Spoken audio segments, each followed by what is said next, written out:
मुल्तान पाकिस्तान के कदीम शहरों में से एक है। बरसगीर की जोग्राफियाई सियासत में इसकी तारीखी अहमियत के अलावा ये शहर अजीम सूफिया और औलिया का मरकज़ रहा है। मुल्तान के फ़न तामीर की तारीफ इसके मजहबी विरसे से होती है। मुल्तान को आमतौर पर औलिया और मज़ारात का शहर कहा जाता है। मुल्तान फ़न तामीर की खूबसूरती का शहर है जो इसके सूफ़ी मज़ारात में नज़र आती है।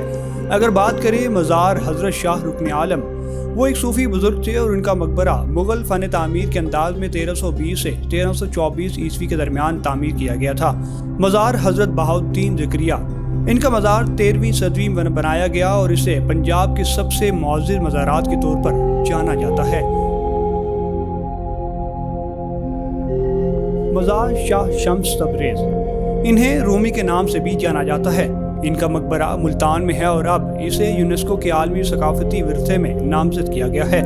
इन मकबरों की खूबसूरती इस्लामी ब्लू टाइल फ़न तामीर के साथ नुमाया है। ये अजायबात फुर्सत में जल्ब होने के मुस्तहिक हैं।